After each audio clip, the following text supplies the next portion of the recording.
தமிழ் சினிமாவில் இசை உலகை தன் இனிமையான குரலில் அலங்கரித்த பாடகி உள்ளார் சுனந்தா.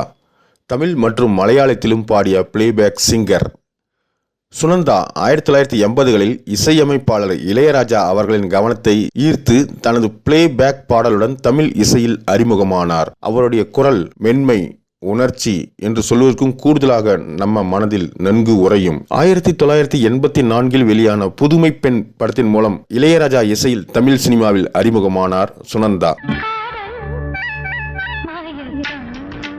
அதன் பிறகு இளையராஜா இசையில் சின்ன வீடு,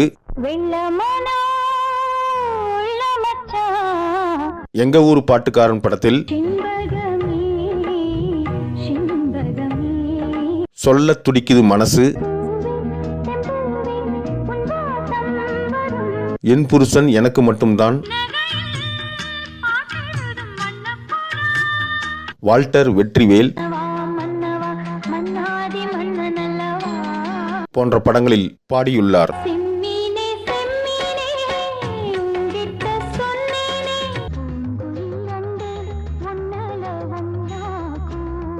ஏ.ஆர். ரகுமான் இசையில் கிழக்கு சீமையிலே, காதலன்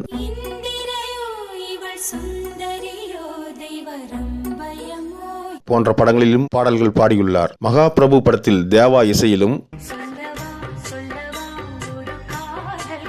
சூரியவம்சம் படத்தில் எஸ்.ஏ. ராஜ்குமார் இசையிலும் பாடல்கள் பாடி நம் மனதில் நீங்கா இடம் பிடித்துள்ளார். சுனந்தா கர்நாடிக் இசையில் பயிற்சி பெற்றவர். இசையமைப்பாளர் இளையராஜா அவர்களால் துவங்கிய பயணம் ஏ.ஆர். ரகுமான் போன்ற லெஜண்டுகளுடன் தொடர்ந்தது. அவரது குரல் பாட்டுக்குள்ளே ஒரு புது சுவை சேர்த்தது. அழகு, நேர்மை மனதை ஈர்த்தது. இன்றும் தமிழ் இசை ரசிகர்கள் அவருடைய பாடல்களை அவர்களுடைய பிளே லிஸ்டில் கேட்டுக்கொண்டே இருக்கிறார்கள்.